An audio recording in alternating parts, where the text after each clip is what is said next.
Hey We're everyone, just gonna Stephen Hovey here, forward. your First Tech Challenge partner for Georgia. We barely made it through our Skystone season when we had to take a break from robotics. And then you come over here and you push this button, and the red team gets it. Is that cool? But it's time to get warmed up and ready to play our part in the new season, Game Changers, powered by Star Wars Force for Change. We can't wait to see what the next challenge brings and how you'll overcome it. In the meantime, keep cool, stay safe, and see you at the kickoff in September. Welcome, everybody. I hope everyone has found a seat here. We're going to move forward into the FTC kickoff for the Ultimate Goal season. Welcome. In case you didn't know, the previous videos didn't have any audio because the music in the background may have kicked us off of YouTube. So we showed the video, we didn't have the music. So hopefully you got out of it what you could. Those were our last two matches from our state championship back in February before COVID hit. Very good. All right, so let me move on here and welcome everybody to the First Tech Challenge 2020-21 season kickoff. Everybody applauds. Yay! Okay. I think I can hear John's group from over there at the Alliance Academy. He's not too far from me. Okay. We have a great group of volunteers supporting you. And that is our first team in Georgia, headed by Miss Connie Haynes, our Georgia First Regional Director. And myself, I am the affiliate partner for Georgia First Tech Challenge. And Joe Ray and Lori are our planning committee co-chairs. The planning committee gets its help from Terry Verheyen, our Georgia First senior mentor. She works across all 4 programs and is also a big part of our committee.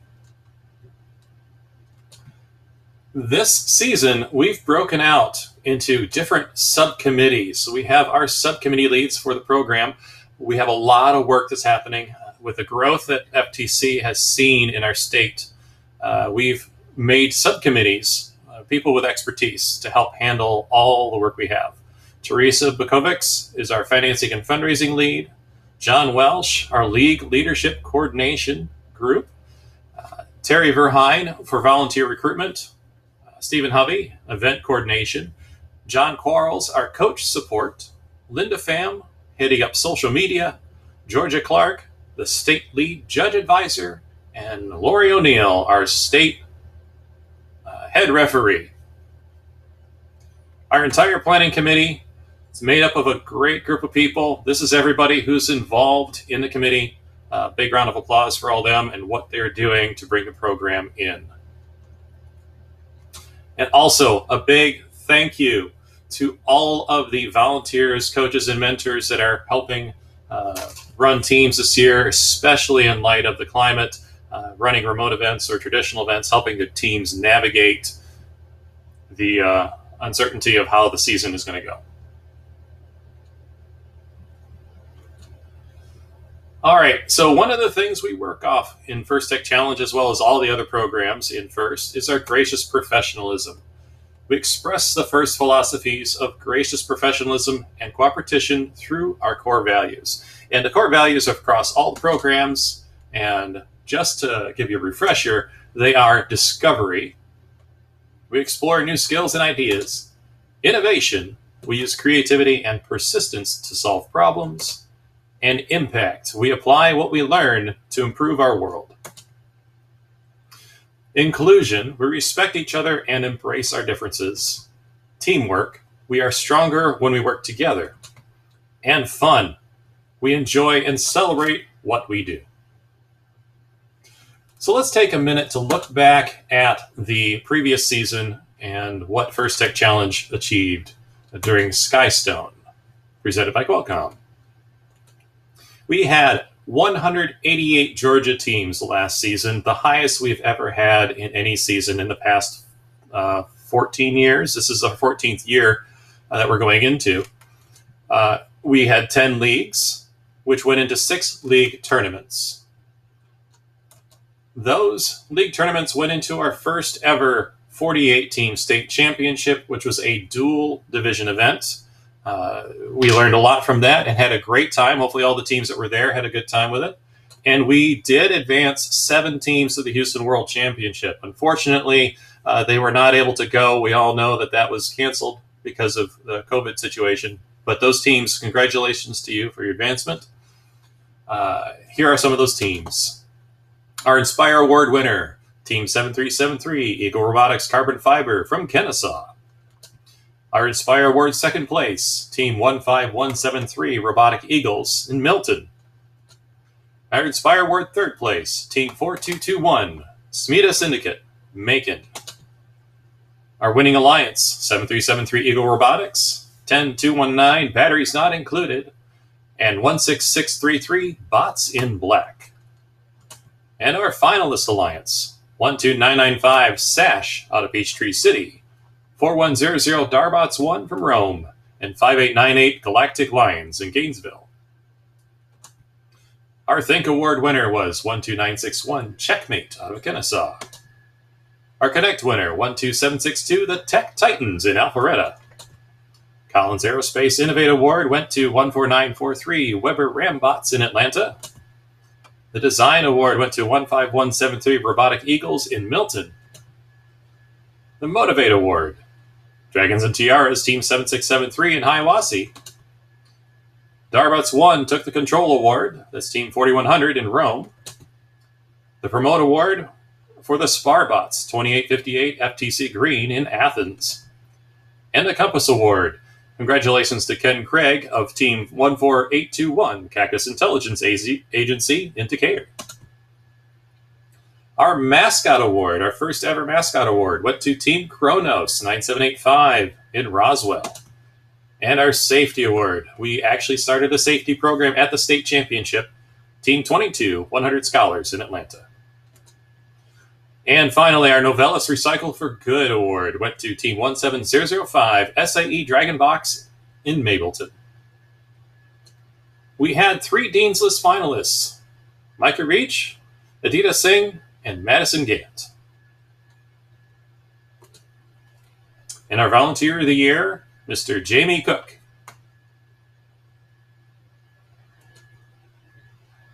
So what is the event experience going to be this year? The meets. If you're in a league program, meets are informal events. Many of you have experienced our meets. They are 3 to 5 meets offered per league, where you get to learn from each meet and improve your robot from one meet to the next.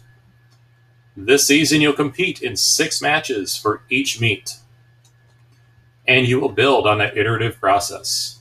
Make sure you participate in the first meet that you go to. Try to go to the first meet available or participate remotely if that's the way it needs to be.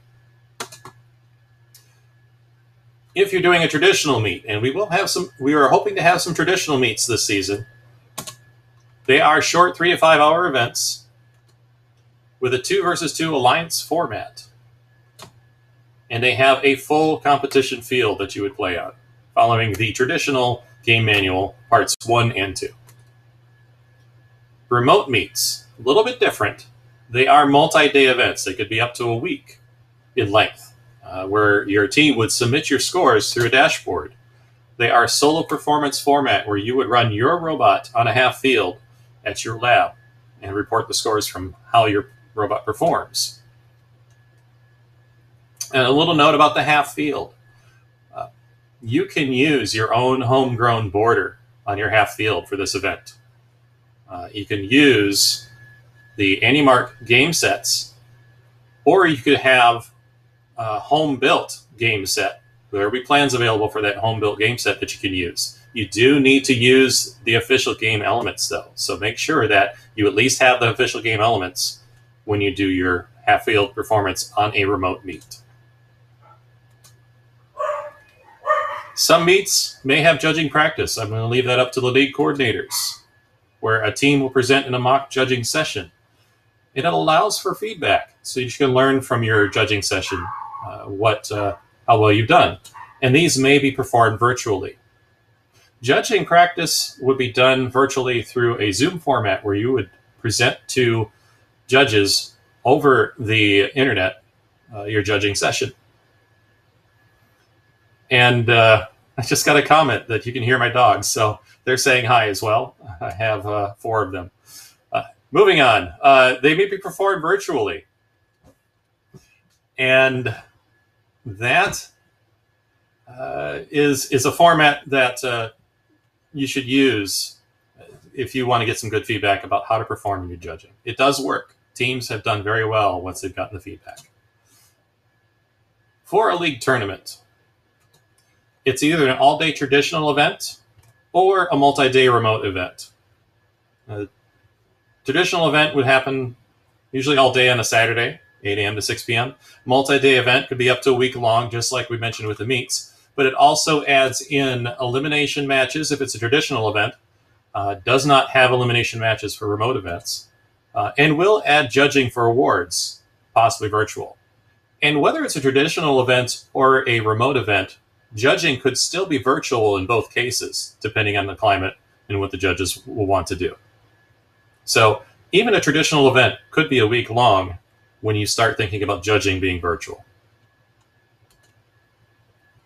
Going into a league tournament, teams are ranked by their best 10 meet matches, and then they will add 5 more new matches to their ranking at the league tournament. Those 5 matches could adjust your ranking quite a lot. So they are very important to do well. Okay, once the league tournaments are done, we'll advance teams from there to the state championship. We are currently planning a traditional state championship. Advancement is required. It's a 2-day event with Friday inspections and judging and Saturday matches and awards. We'll adjust as necessary depending what the climate does between now and February, but we are still planning on the state championship in February. How do you rank this year? Team ranking is performed by ranking points, and the ranking points are the sum of your match scores. If you're in traditional, it's the alliance match scores. If you're remote, it's your team match scores. If you're performing, essentially what this means that if you're in a traditional event, all teams must participate in a traditional event so that they rank apples to apples for that event, or they all must be in a remote format for that event. That way we don't have an imbalance in ranking. Tiebreaker points in level 1 is the sum of your autonomous period scores, whether you're in an alliance or in a team. And the second level tiebreaker is the sum of your endgame task points. At this point, if you're still tied, the 2 teams are so close, we just got to go to a random draw how to rank them. The awards will be judged this year are the same as all previous years. Check the Game Manual Part 1 with the judging update for more information on how to receive these awards. I do want to point out, though, the Control Award is the one award you need to apply for to be able to be considered for the Control Award, for an advancement award.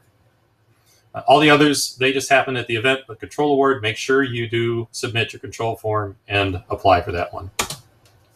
Additionally, non-advancing awards are given for the Promote Award, where you would create a 1-minute video to promote your team or promote first based on the criteria they put out for the year, and the Compass Award, where you would nominate a mentor or somebody who has helped the team in a 1-minute video. All right. So the new and different season. This season so far, we have 100 teams registered in Georgia, and we are currently the 3rd largest region on the planet. There are only 2 regions that have more teams registered than us, and that is Northern California with 111 and Michigan with 138. So congratulations to everyone for stepping up and wanting to be a part of this. A big round of applause for everybody. This is going to be exciting. Of those teams, 84 veterans, 16 rookies, and we have 6 additional teams that are starting the registration beyond that. I also want to give a shout out to some teams of wisdom, those that have been around a while. For their 10th season, 5161 Eaglemaniacs. In their 11th season, 4221 Smeda Syndicate, 4327 Silver Titans, and 4100, the Darbots won. In their 12th season, 3819, Green Robo Dragon from Lawrenceville. And in 13th season, 2858, Sparbots FTC Green, and 2993, Blue Robo Dragon. And our top teams for this, for Wisdom, are Georgia founding teams. They are with us still today and have been there since the beginning of First Tech Challenge. Team 22, 100 Scholars. Team 112, Robo Knights of the Round Table. And Team 525, Success. What does our calendar look like this season?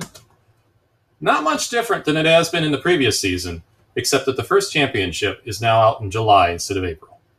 But everything else right now is holding steady, and we will move forward with this.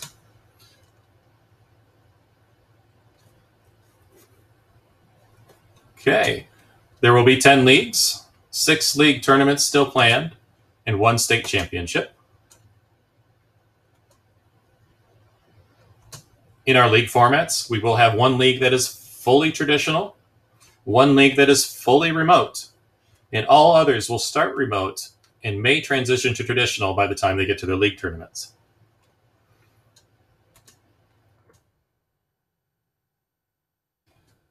Kickoff is today. Our meets will run October 17th through January 11th. Our league tournaments, the earliest one is scheduled for December 12th and runs through January 24th. Our state championship is still scheduled for February 19th through 20th, and the World Championship, the dates need to be determined, but will be in July.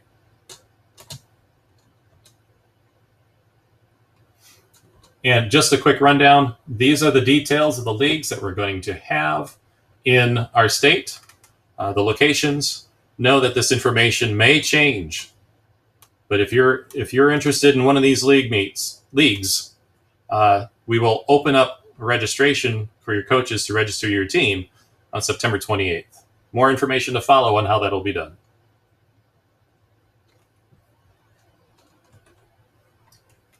How do leagues progress? If you don't know yet, here's a quick rundown. Your league will compete in a number of matches. And from those matches, they will take their 10 best matches into the league tournament. At the league tournament, your league, and in some cases, another league, will join together for a league tournament, 12 to 36 teams per league, and add 5 more matches in judging. And they'll have a total of 15 matches, elimination matches if it's a traditional event, plus judged awards. The Georgia State Championship will then take in 24 to 36 teams. It's a little smaller this year because of the number of teams registering and the climate. We'll have 4 to 6 teams advance from each one of the league tournaments to join the Georgia State Championship. How will meets and tournaments work?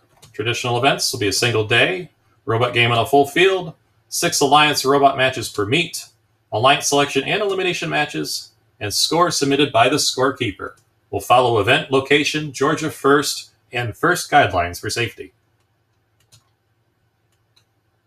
For remote events, slightly different, multi-day events, robot game will be performed in your own lab on your own half field, 6 solo robot matches per meet. There will be no elimination matches at tournaments, if it is a remote tournament, and you will submit your scores through a web platform that's available through the dashboard. You'll follow your school or organization guidelines for safety. So how many Georgia teams will we advance to the 2021 World Championship in Houston? Well, it's a COVID-driven, we don't know. They're still trying to figure out how big to make the event in Houston, which was moved to mid-July, and it's likely to be a smaller event. So more information will be coming forth on how many teams will advance from Georgia to the Houston Championship, so stay tuned. To register your team, make sure you register with First, which is open now, and then make sure your coach registers for Georgia First Leagues and pay the league fee, which opens on September 28th. You can find more details on registration by going to georgiafirst.org, going to Resources, First Tech Challenge, and registering your team. I'll try to keep those instructions updated as time progresses. Also introducing the Georgia Safety Program. All the different things you need to keep track of for safety, including masks and social distancing, which is new this season. The Safety Manual for Georgia First Tech Challenge teams, and includes safety recognition at tournaments and championship. We did this at state, and we're going to push this into the tournaments this year. And also at the state, we're going to once again do the mascot competition. So bring on your mascots. And we're hoping to not have to cancel this again. Summer Invitational sometime in June 2021. We'll have an invitational before we have Houston Championships, but it'll be fun.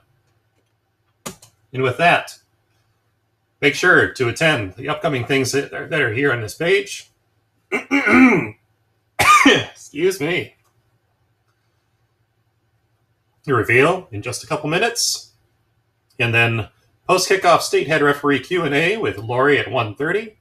And then, because you can't put your hands on the field this year, we're going to have Vince Weston do field measurements for you at 2:45.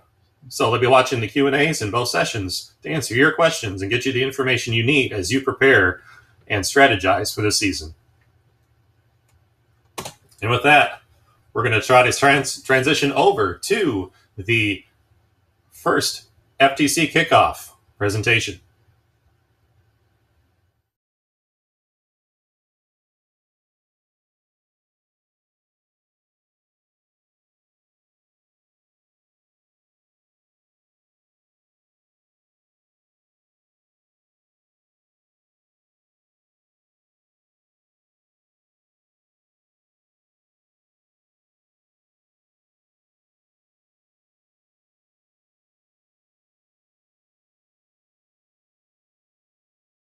We rally around our athletes, lift them up, and admire their awe-inspiring moments and stories that give us hope. The nature of traditional sports is shifting, and we have the power to be forces for change and redefine the game. No matter whether our talents lie on the court, in the lab, or with the controller in hand, there's an athlete inside each and every one of us. Let's work together to champion every sport and every person that plays the game. It's time for us to revolutionize the way we play and move. It's time to be game changers.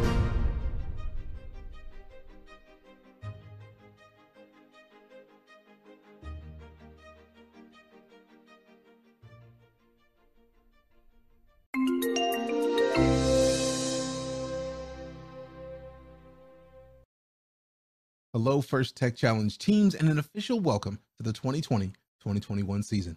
I'm DJ Knight, and I'm so excited to be back for this year's First Tech Challenge kickoff and the big reveal of Ultimate Goal presented by Qualcomm. We're thrilled to have Qualcomm back as a presenting sponsor this season, and of course, Ultimate Goal is a part of the first Game Changers powered by Star Wars Force for Change season. I'd also like to welcome my co-host for today's broadcast, Sarah Falwell, a First Tech Challenge alum, Dean's List winner, a first volunteer, and also on the digital engagement team at First Strategic Partner Rockwell Automation. Hi, Sarah. Hi, DJ. I'm thrilled to be here and see what First Tech Challenge has in store for Ultimate Goal. We have an excellent show planned for you guys today. We'll have an important announcement from First Tech Challenge Director Ken Johnson, where he'll share details and updates about this season's events, as well as we have shout-outs from a few of your first faves, and of course, the Ultimate Goal game reveal. We'll also have a game field walkthrough, live Q&A, and announce the kickoff sweepstakes winners. And at the end of the show, be sure to check out all of the game materials on our website. If you're tuning in and not registered yet, don't worry, there's still plenty of time to join the fun, and we'll have a $500 rookie grants available. And, new to this year, for all registered teams, we've created the first mentor network, so your team can easily find additional and professional mentorship this season on anything from fundraising to finance to team branding and even robot building. During the season, while most of us are social distancing, it's the first mentor network that is a great way to stay engaged and grow your team's expertise on different subjects. Check it out. DJ, what do we have coming up? Thanks, Sarah. I'm so pumped. I know I've been waiting all summer for this reveal, and while the season is sure to look a bit different, I'm confident everyone's going to have fun and accomplish more than ever, as the first Tech Challenge is including a variety of new activities for teams to explore both virtually and in person. So be on the lookout for those updates. But before we get to exploring all the exhilarating and high-flying tasks teams will be working on this season, let's take a look at Ultimate Goal to see how you will be redefining the game and become force for change this season.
Okay. Now that the Ultimate Goal game reveal is just minutes away, anything popping out from the teaser? Any clues you didn't see before? Sarah, what do you think? I definitely have some ideas. I don't want to give anything away yet, but I do want to see what our teams think. First Tech Challenge teams around the world have been sharing their predictions with us, and we're excited to take a look, see if anyone's close.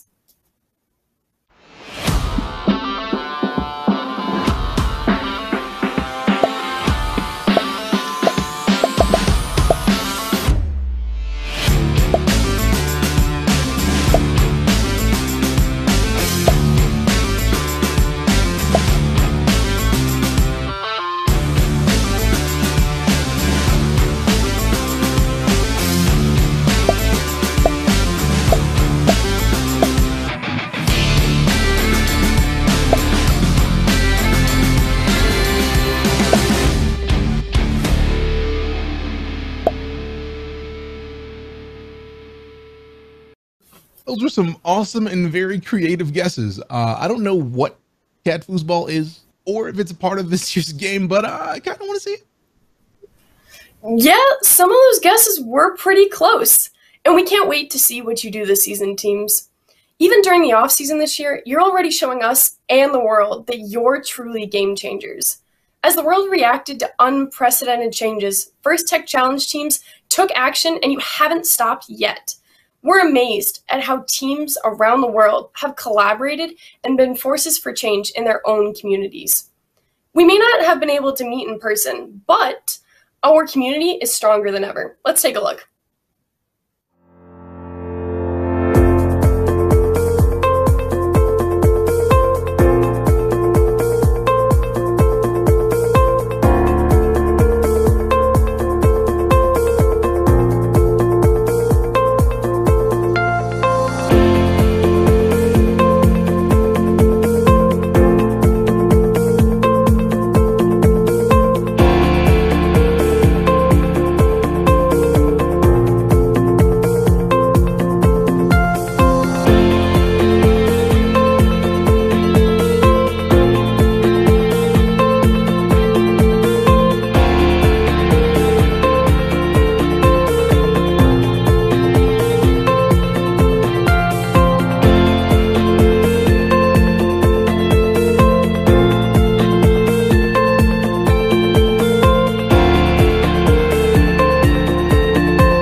Wow, what an impressive display from our incredible community. You've been working hard and using your collective skills to be a force for change. It's because of you, the next generation of innovators and leaders, that our sponsors, Qualcomm, Collins Aerospace, and PTC's Onshape, invest in the First Tech Challenge.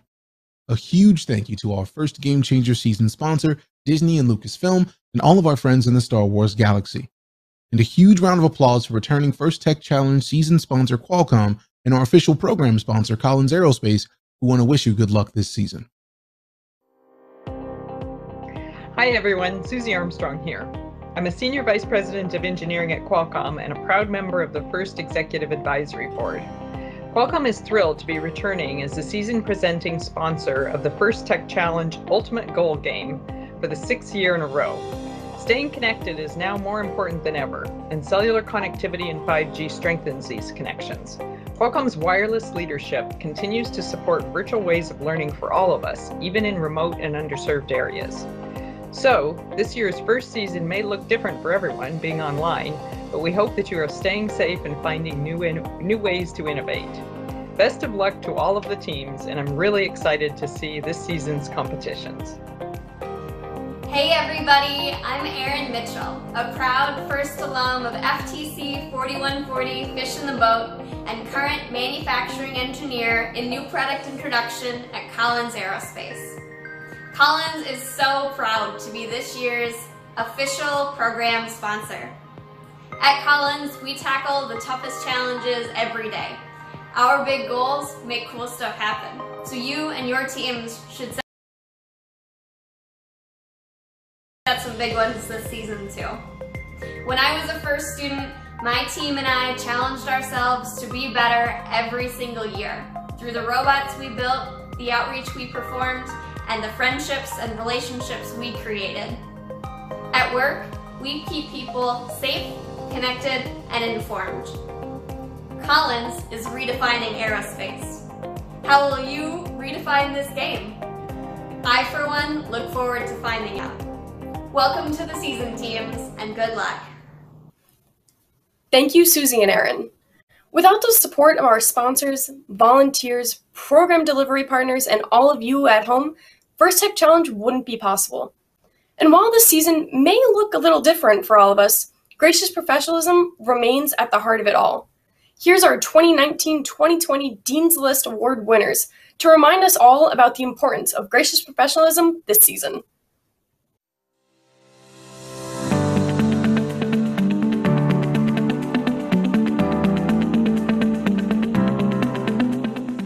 Gracious professionalism is acting with integrity and respect on and off the playing field, enabling you to compete against other teams but also cooperate with them at the same time. Gracious professionalism means having a sense of dignity and respect towards yourself and others. Beyond all the odds, we are there for each other no matter what. I define gracious professionalism to be a measure of great responsibility and kindness. Gracious professionalism is what makes First so unique. It's respect, courtesy, and good sportsmanship all wrapped up in one. We encourage everybody to try their best while also helping each other out. Because above all, we are a community first.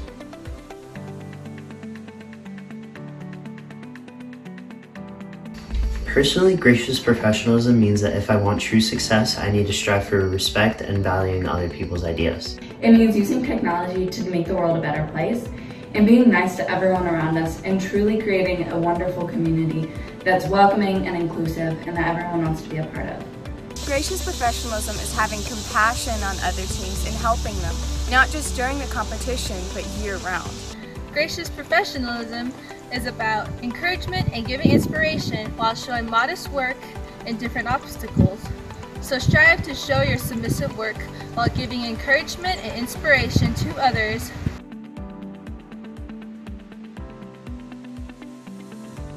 An example of this would be exchanging information with other teams to build each other up and help each other grow to be better. Teams can be gracious professionals this season by volunteering either virtually or in person and really helping our communities during this time. You can use your skills of technology, FIRST, and robotics to really make a difference on this world. This year, let's create virtual meetups where we share advice and help each other debug problems. And most of all, break down barriers on all fronts. We should use this opportunity to forge new connections and friendships. Let's innovate together virtually. You can collaborate with other First Tech Challenge teams by sharing your knowledge and experience and helping each other reach your goals.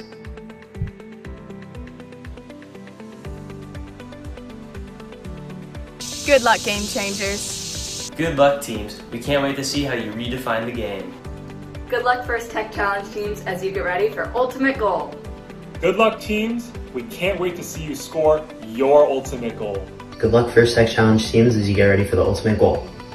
Good luck from North Carolina as you prepare for Ultimate Goal. Good luck, First Tech Challenge teams. To all fellow First Tech companions, I wish you all good luck in this new season, and remember to show gracious professionalism. I love how the First community celebrates gracious professionalism and makes it a priority in your seasons and a part of your everyday lives. Just like gracious professionalism, in Ultimate Goal, you will set out to make yourselves a collaborative teammate, a respected competitor, and a stronger person. That's absolutely right, DJ. And we are just minutes away from finding out what it all means. But first, we have an important season update from Program Director Ken Johnson with details about this season's event options and new changes to your robot builds. Let's welcome Ken. Hey, First Tech Challenge. What a year it's been since last year's live game reveal. Last September, we unveiled Skystone at the Qualcomm World Headquarters in San Diego, California. And this year, we're thrilled to have Qualcomm back as the sponsor of Ultimate Goal. Thanks, Qualcomm. Why do so many First Tech Challenge sponsors stay with us year after year? They see the fun, excitement, and impact this program has on, well, you. And they want more and more folks like you participating so we can continue to change the future together. This year has been different for sure. The situation we're all in has forced changes in just about everything we do. But it's also highlighted how amazing our community is and how well you have adapted. When all this started, First teams didn't sit back. Many jumped into action to help any way they could. I am incredibly proud to see what the First community has done to help your families and neighbors, those in need. It underscores what all of us in First are trying to do. Thank you. So where are we today? Our team continues to leverage the innovative spirit of First. In the spring, we realized social distancing rules might continue into the fall as we launch the Ultimate Goal season. Our amazing game design team adapted how Ultimate Goal is played to allow it to be played in traditional events, the in-person events you're all familiar with, as well as a new option we call remote events. Your regional program delivery partner, the great folks who make First Tech Challenge available to you locally, may choose to offer remote events if social distancing guidelines and safety concerns don't allow traditional events. Remote events will mirror traditional events as much as possible in both judging and robot match play this season. Each remote event will be scheduled over a window of time, up to a full week, decided upon by your program delivery partner. Judging for remote events will follow the same format as traditional events. The awards teams compete for will be exactly the same. Remote event teams will provide materials to judges electronically to show all the great stuff they've done. Instead of in-person interviews, teams and judges will use video meetings for interviews and deliberations. I know by now you're all looking forward to more video meetings, but I promise these will be fun. Ultimate Goal is the same game for both remote and traditional events, but you'll notice some changes to how team rankings are determined this season in both of these event formats. Team ranking will no longer be based on your team's win-loss record, but instead on the total points your team scores in your official matches. In traditional events, team rankings will be based on total points scored by your alliance in your official matches. In remote events, team rankings will be based on total points scored by your team in your official matches. Tiebreakers and penalties will be the same in both remote event and traditional event formats too, but I'll let you dig into the game manuals to get into those details. If your region chooses the remote event format, your team will be invited to those remote events by your program delivery partner or event host. As I referenced earlier, remote events will be played over a window of time of up to a full week. This allows flexibility to schedule judging sessions. It will also allow teams more time to play, score, and upload their 6 official matches for each remote event in which they compete. Remote event teams will play official matches in their robotics lab. That can be in your basement, garage, or wherever it's set up. Remote event matches will be played on a half field using the half field game sets offered by AndyMark. Or you can build a half field yourself with instructions we'll provide. But you'll still need to obtain these official scoring pieces from AndyMark Sorry, almost showed you that, and we're just about to show off the game. But you'll need those official scoring pieces. We think the remote event option is one that many regions will take advantage of. And regardless of which option your region offers, both provide the same merit-based advancement using the same judged award and robot competition criteria. In fact, the way we develop remote event format allows regions to transition from remote events to traditional events within the ultimate goal season if local conditions improve and social distancing rules are relaxed. Anything else new in First Tech Challenge this year? Actually, yes. Over the last 2 seasons, we piloted the Rev Robotics Control Hub with great results. As you might already know, the Control Hub combines the functionality of the Expansion Hub and the on-robot Android handset, or BRAIN, into a single device. This makes wiring just a bit easier and the physical layout of your robot a bit more flexible. The Control Hub does not include a built-in camera like Android handsets all have, but Control Hubs were designed to accept USB-connected cameras. Not only that, we're introducing USB cameras into the robotics kits this year. We want you to continue using the amazing Vuforia and TensorFlow sensing and logic in your robot designs.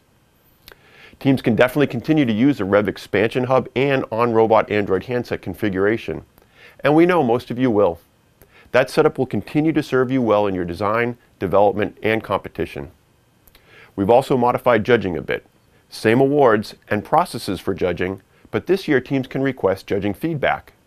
First judging and the awards recognizing team accomplishments are great, and if you win an award, well, that's some pretty good feedback you did well. But of course, not every team wins. We want to give teams the opportunity to get feedback if they ask. That feedback from judges won't be a grade or score, but some idea on how the judges saw your presentation and your work. Remember, many teams may be submitting A-level work to judges, but the hardest part in First Tech Challenge judging is which A-level work was the best in that event. Keep an eye out for invitations to monthly calls where our team here at First Tech Challenge will talk about and answer your questions on scoring and the FTC Live scoring tool teams will use for practice and official matches, how remote judging works, and help you with any technical questions you might have. I can't wait for you to see Ultimate Goal, but I want to leave you with, after hearing what I've shared, is a clear understanding that your team has options in how to compete in the really cool game we're just about to show you. And regardless of where you are, anywhere around the globe, you can do this. Together, we will do this. Thanks, and have a great season. Hey Dave, it's time to play! Do you think it's going to be a water game this year? Remember teams, no matter how you play the game this year, you folks be game changers. Welcome to Ultimate Goal! Challenges make bigger future. Are you ready for Ultimate Goal? Hello, First Tech Challenge teams. Greetings from Mississippi. This is Manny Lowe, Program Delivery Partner and member of the Game Design Committee. My ultimate goal is for you all to enjoy the game and have a great season this year.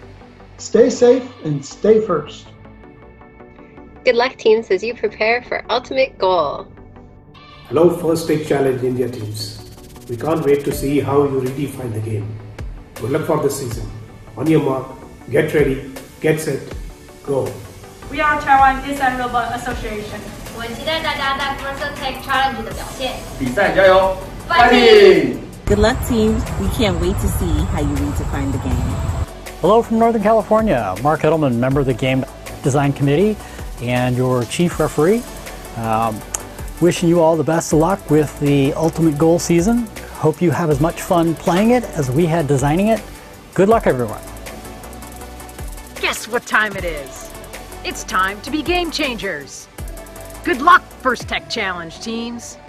Hey, Thailand here. We're vouching for everyone to reach the ultimate goal in this year's First Tech Challenge competition. Good luck, First Tech Challenge teams, from beautiful, sunny San Diego.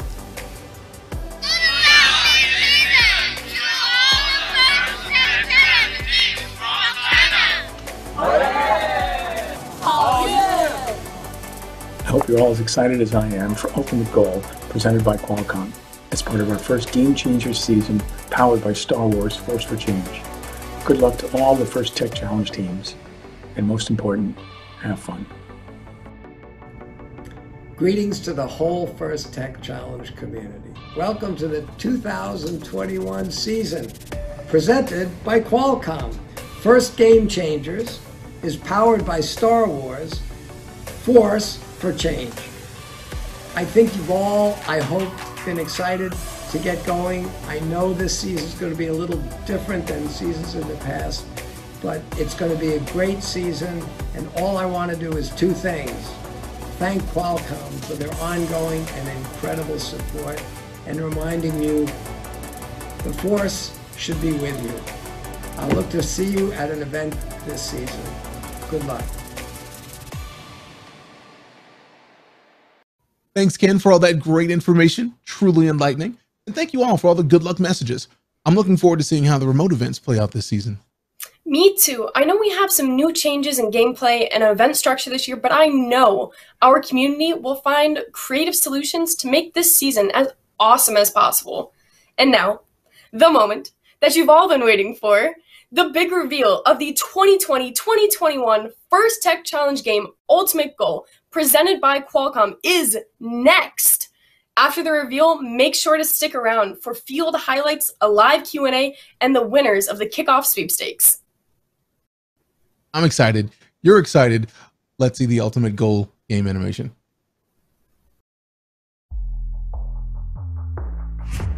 For centuries, sports have played an integral part of our culture. Moving, collaborating, competing, celebrating. We rally around our athletes, lift them up, and admire their awe-inspiring moments and stories that give us hope. History has shown societies evolving through time, and so too have sports and the way we play and move together. And now the nature of traditional sports is shifting, and we have the power to be forces for change and redefine the game. Our sports are no longer rooted solely in physical prowess. We must use our minds, our creativity, imagination, and critical thinking as much as we use our muscles. No matter whether our talents lie on the court, in the lab, or with a controller in hand, there's an athlete inside each and every one of us. It's time for us to revolutionize the way we play and move. It's time to be game changers. In Ultimate Goal, presented by Qualcomm, you and your team will experience the passion that drives us forward as athletes. With the clock counting down, we revel in the big plays and vital scores, and the lessons we learn when we fail and work with our teammates to recover. Each time our team steps up to a new challenge, we establish bolder goals, fueling our ambitions to work together, enhance our skills, and transcend all boundaries. No matter the outcome, we'll stand up in the face of competition, pushing each other to do better, work harder, and exceed our team and personal potentials. Because together, you are teammates at the top of your game, to score, to win, and to leave a legacy that lasts. It's time to play Ultimate Goal.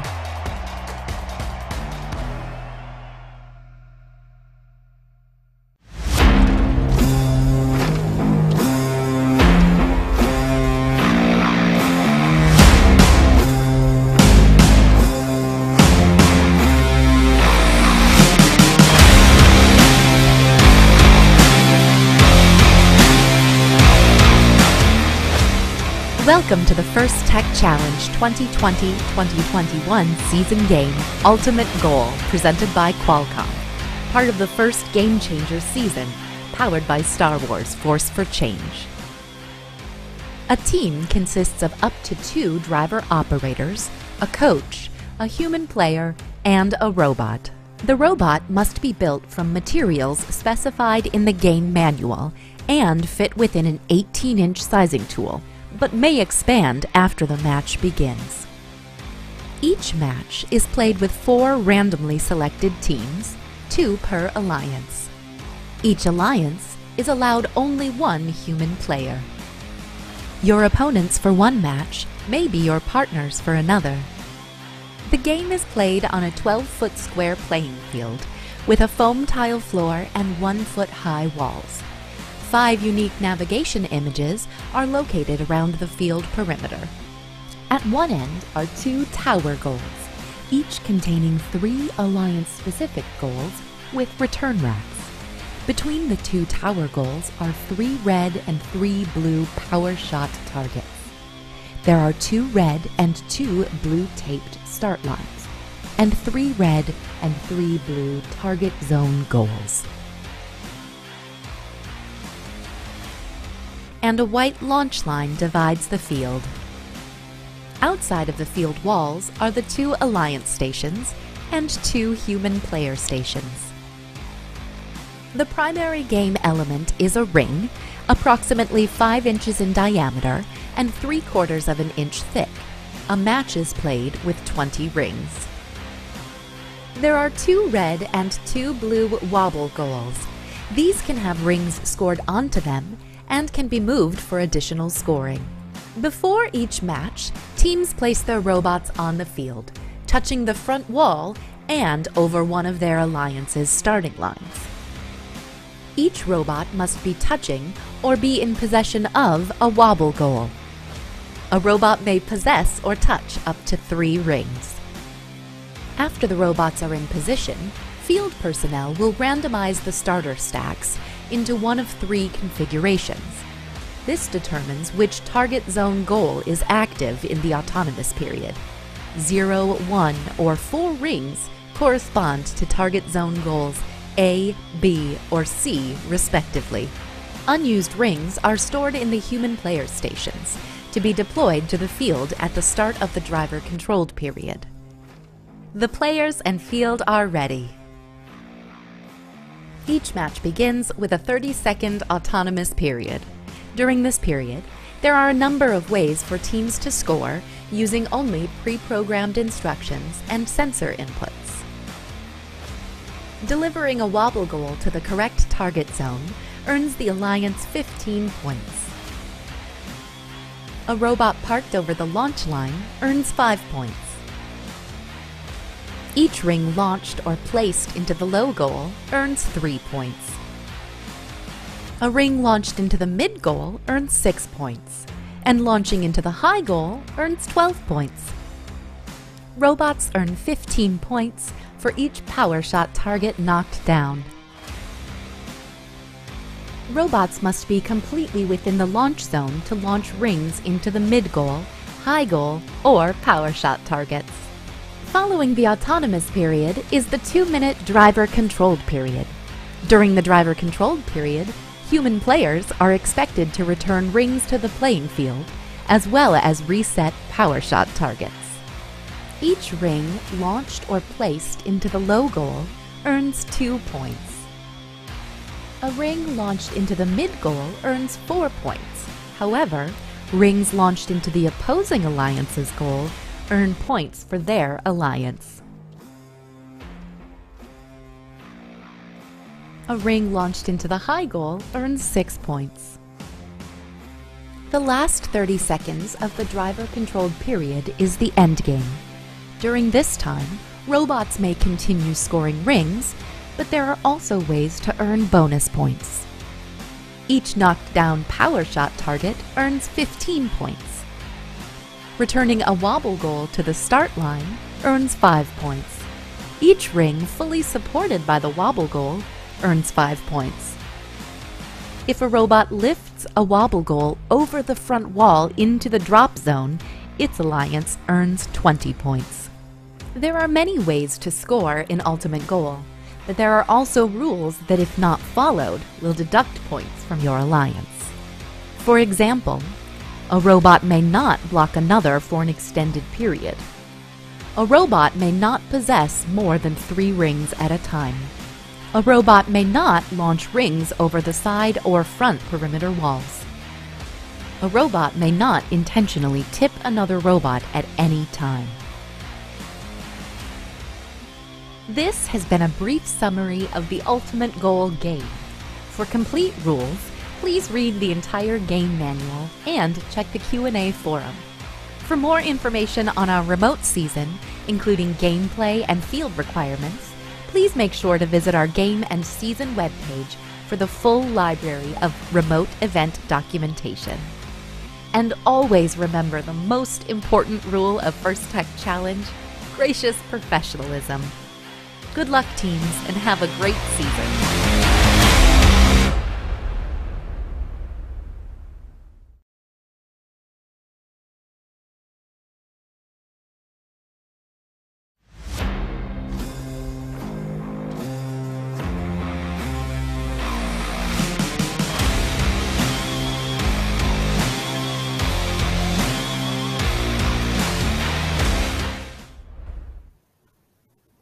Oh my gosh. Ultimate Goal looks amazing. This game makes me wish that I was still a student. DJ, what do you think? This looks awesome. No robot relay races, but some of your guesses were right on the mark. I'm sure you all have a lot of questions and want to get a look at the real field. Here to give us a closer look is Aaron Fadden from the First Tech Challenge.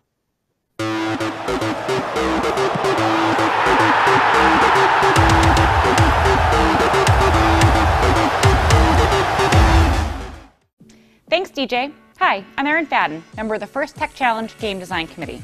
I hope you enjoyed the game animation and are excited for this year's challenge. Today, we're going to walk through the real-life field and scoring elements. We'll talk a little bit about the mechanics of each and go over some awesome attributes of this year's game. To quickly recap, we have 3 red and 3 blue target zone goals. There are 2 red and 2 blue start lines. In the middle of the field is the launch line, and in this area is the launch zone. Outside of the playing field is the drop zone, and there are 4 wobble goals, 2 for the red alliance and 2 for the blue alliance. These are the starter stack areas, so this year we leveraged TensorFlow technology to come up with a really unique challenge in the autonomous period. We'll have some great resources available to teams to make them successful in this challenge. Outside of the playing field perimeter are 5 unique navigation images. Teams will use Euphoria software in order to aid in navigation during the autonomous period of the match. Outside of the playing field towards the back are the 2 tower goals, and in between the tower goals are the power shots with the power shot targets. The scoring element for Ultimate Goal are 20 rings. Each ring is 5 inches in diameter, and they're alliance-neutral foam rings. So one of the challenges of Ultimate Goal is not only building a mechanism that will launch these rings, but also to hone in on accuracy. So as you can see here, the tower goal has the low goal, the mid goal, and the high goal. Each goal is actually a different size. So the low goal is 23 inches wide by 8 inches tall.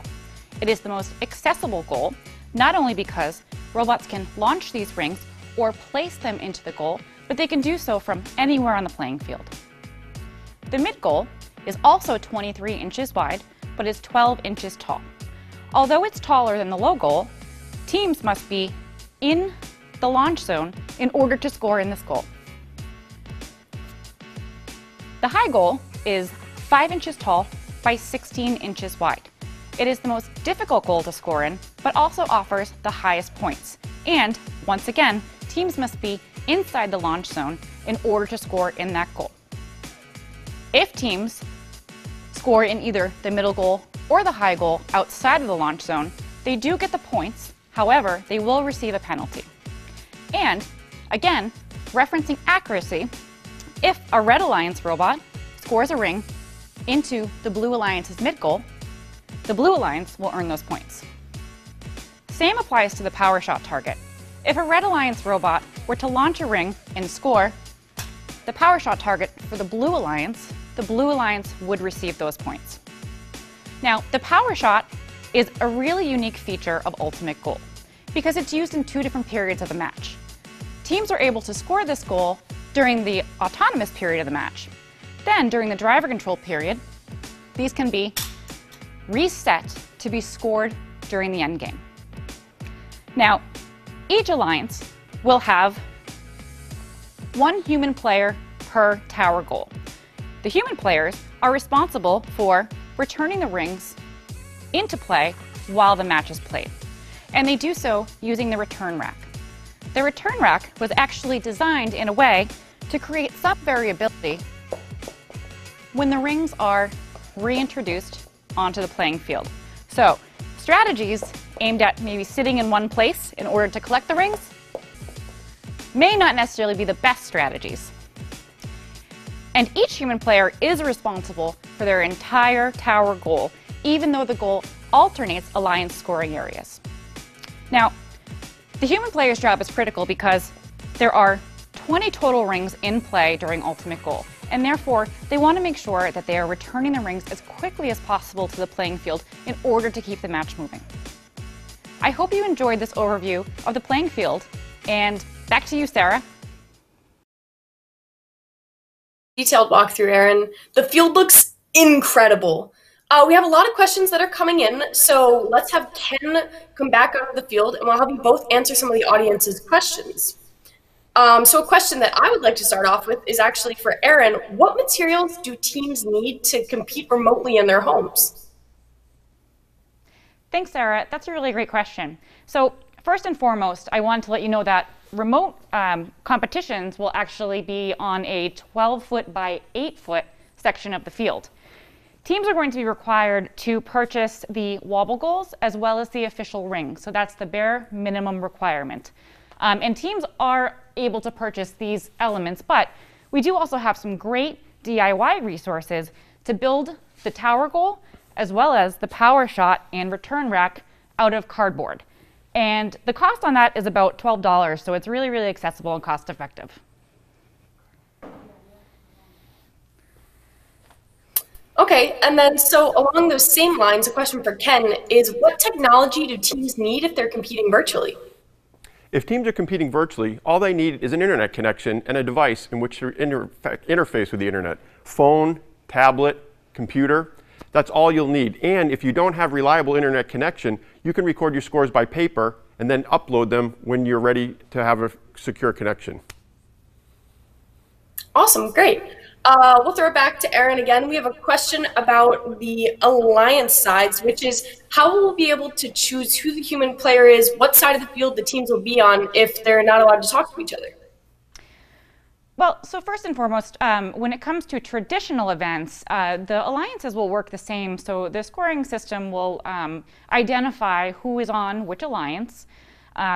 But the human player works kind of the same way in that each alliance has to choose one human player. So they can decide that between the two of them.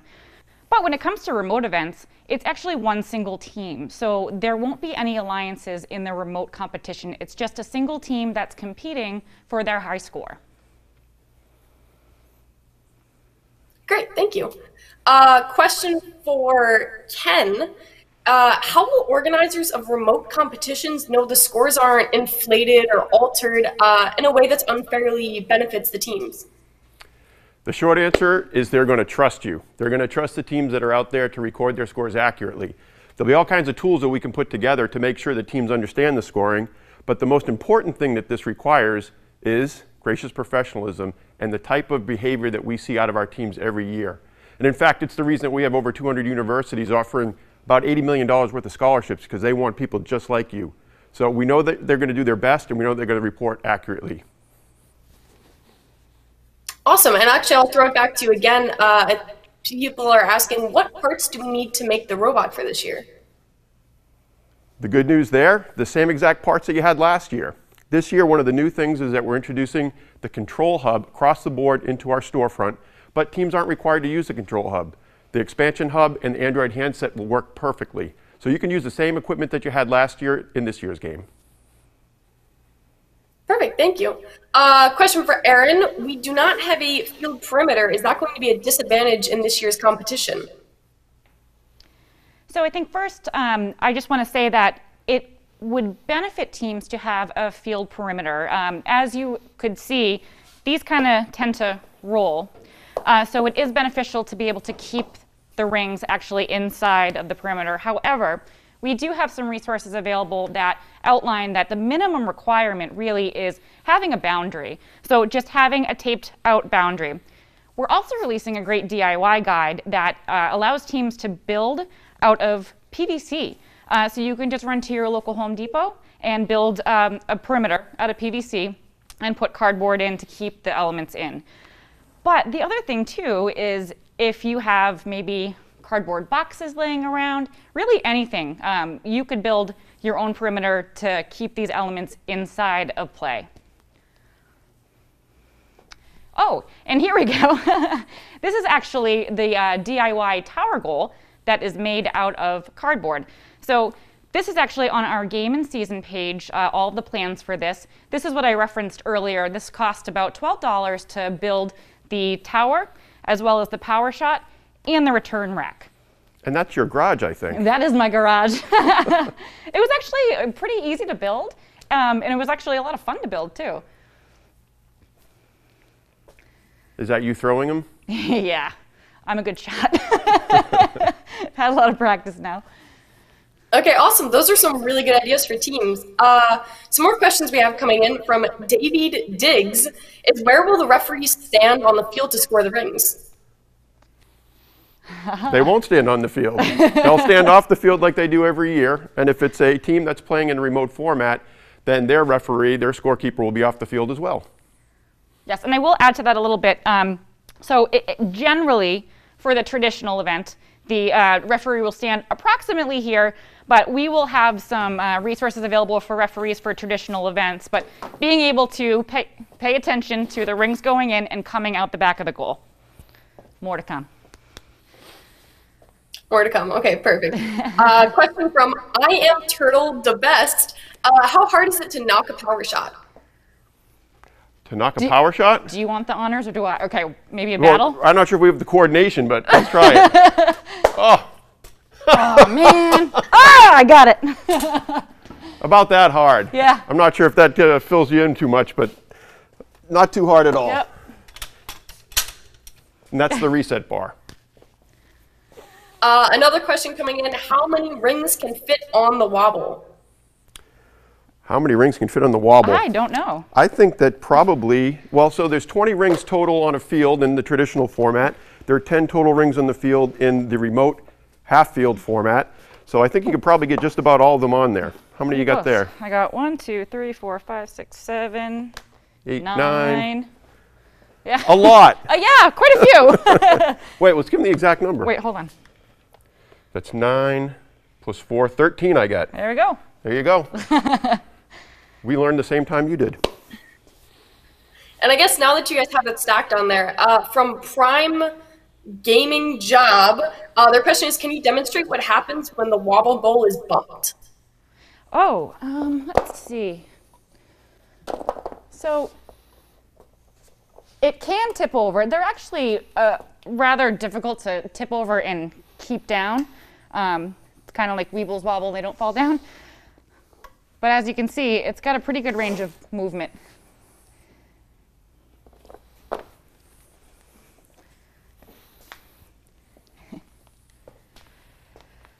Okay, perfect. So another question coming in from Munib Syed. Can human players choose when to release the rings onto the field, or do they have to do it immediately? You want to take that one? Yeah. So human players, really, they should try to work to keep these in play. There are only 20, so it is a limited resource. So they can hold them for maybe a couple of seconds, but we do have a rule in the game manual that you should reference, because if they do hold these for too long, they could incur a penalty. Okay, perfect. Another question from Rajiv VR27 is, what happens if you get a ring hooked on the power shot pegs? So funny story. Something like that? That has actually happened to me, yeah. And really, the human player is actually allowed to, as long as there is a robot isn't directly in, I think it's about 2 feet of the power shot, but they can come through here and pick that up and put it back into play using the return rack. It does happen. And between autonomous, they'll be able to reset them and reach up in there anyway. Exactly, so yeah. That's designed for that. After autonomous, yep, during the driver control period, yep. Okay, perfect. A question from Sniple. Are we allowed to put the rings in the goal instead of throwing them?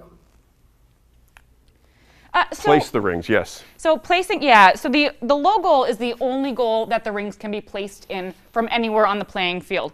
So a robot can come up, and drop them in here. But for the other two goals, they do need to be in the launch zone in order to score. So if a robot reaches in and just drops it here, it doesn't count? No. Okay. Perfect. And so this will be our last question. From Chop Quadruple Zero, what are the wobble goals made out of? So the base of the wobble goal is a molded plastic, and the plate here is Euroboard, and then this is not polystyrene. So it's very similar to the Skystone bridge that you saw last year. All right, and if that was our last question, thank you. We can't wait to see what you guys do and how you solve this game. And don't forget, check out Game Manual Part 1 and Part 2 for deeper questions that are just going to be released. And we have 2 versions of Game Manual Part 1 and Part 2 this year. One for traditional events and one for remote. And we'll hand it back off to Sarah because I think she's got some sweepstake winners to announce. All right, perfect. Ken, Aaron, thank you so much. Teams, thank you for sending in your questions. As I'm sure you'll have a lot more questions as you prepare to redefine the game this season, make sure to check out the First Tech Challenge game and season page right after the show for the Ultimate Goal season materials. So whether you're a returning team or competing remotely or in person, whether you're a rookie, 4 of you are about to win the 2020 Kickoff Sweepstakes to help you this season.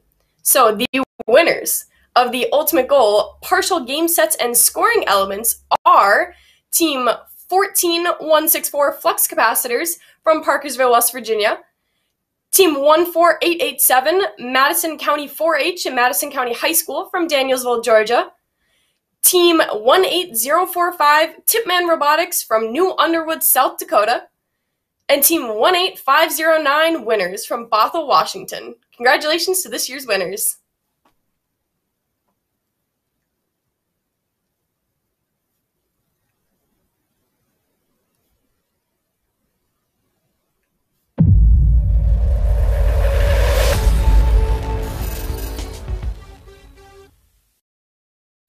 Congratulations, sweepstakes winners.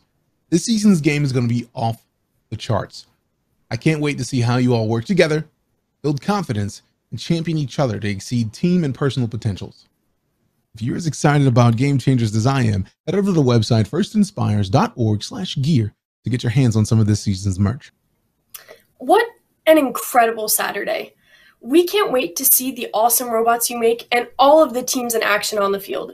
Make sure to tag First Tech Challenge on social media throughout your season so we can keep in touch and see how those big goals get bigger results. Thanks for having me be part of your kickoff celebration. I'm Sarah Fogwell. I'm DJ Knight. Good luck, Game Changers.